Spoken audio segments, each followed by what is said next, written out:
Everybody, so now let's go to the second one, principal component analysis. This is so cool. This is my favorite, bioinformatic function ever. People think, a lot of people that do bioinformatics, it's all about the numbers to them, p-values, You can get so much information just by visualizing the data. Did everybody get a Pca plot? Are you just going to watch? Okay.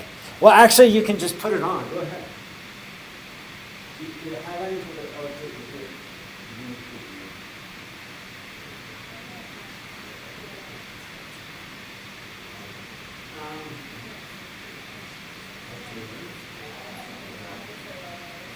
Put it up there. You can still do it.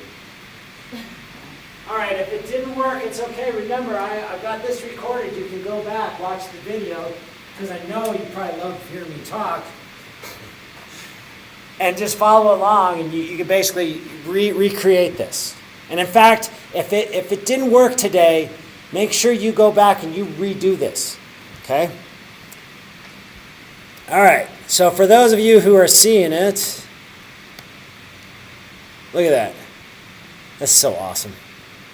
Whoa, busy, shaking my jeans off. But you can see these groups. So we basically grouped them by the description, right? All of these different colors are distinct groups.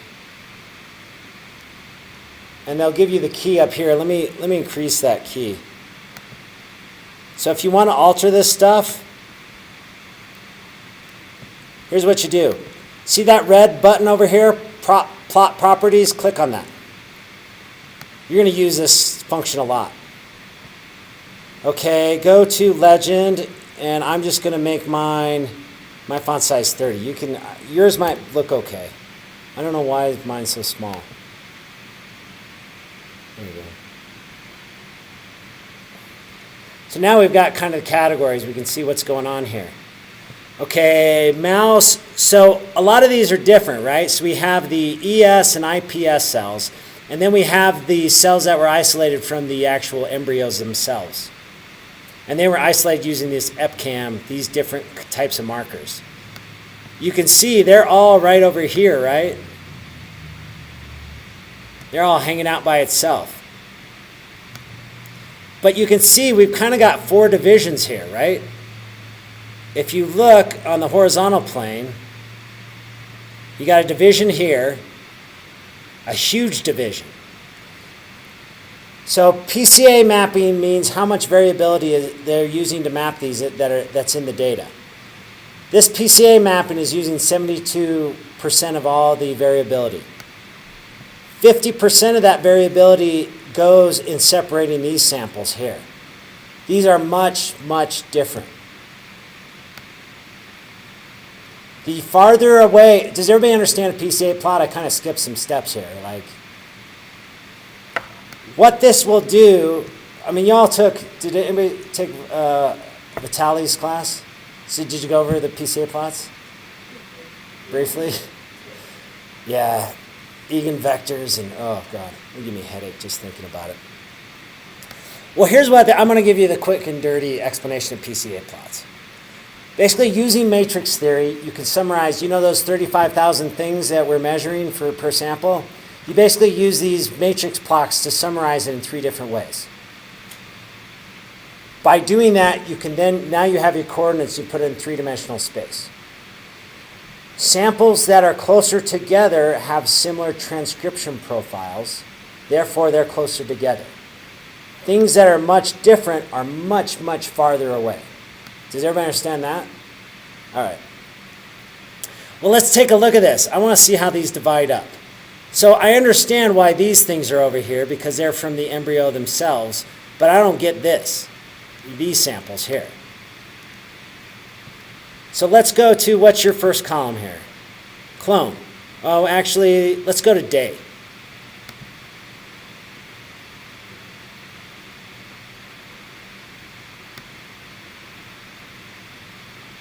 Did everybody get a plot that looks like this?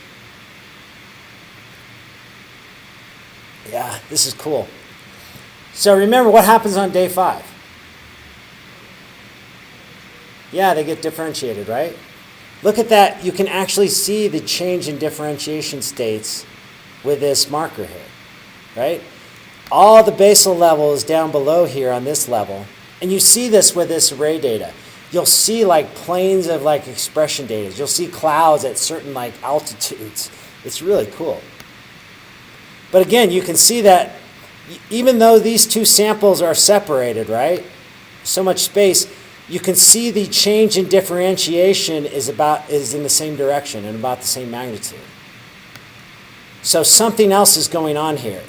This separation isn't due to the day or differentiation. It's due to something else. All right, let's go to genotype.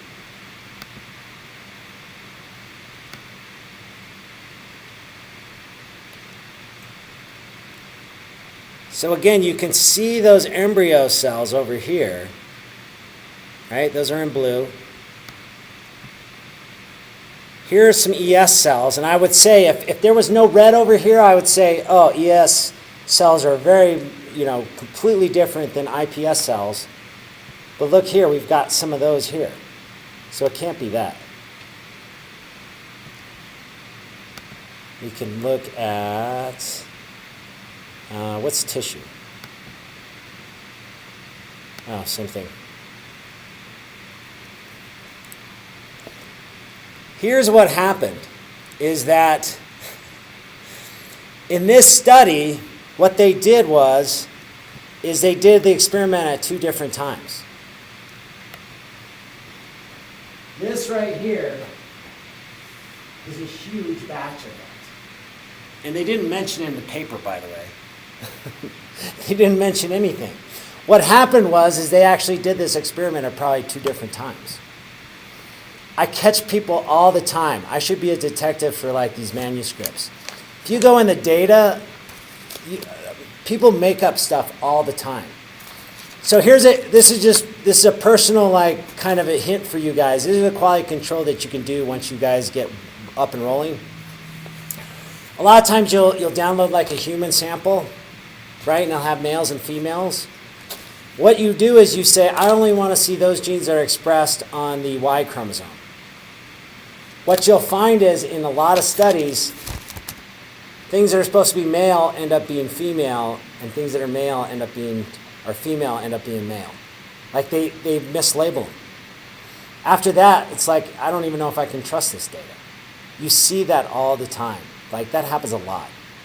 I would say probably 40% of all the databases in Geo are probably garbage. That's just my personal estimation, but one of these days I'm gonna have a class, and that's all we're gonna do is like go in and just find all the crappy data sets and post them on the web. See what happens. I'm sure that'll last a long time. Somebody will complain, oh, you got a paper? Let me take a look at it.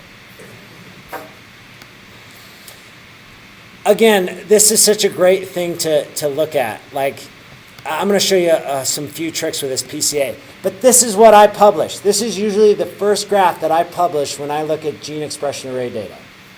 Right? Because this answers a lot of questions for whoever's looking at it. If there's a space between my sample groups, that means there's probably a difference. And people can see that. All right. Here's the deal, though, and I'm going to tell you right now, is this distance is too much. I'm looking at 2 different things. The variability in this is just, it's god-awful. So what I want to do is I want to get rid of these samples here. Because really what I'm interested in, I'm not so interested in the embryonic stem cells or the embryos, cells from the embryos. I'm more interested in comparing this group here, right? ES versus IPS at both day 0 and day 5. So here's what I'm going to do is I'm going to get rid of all that other stuff. So hit your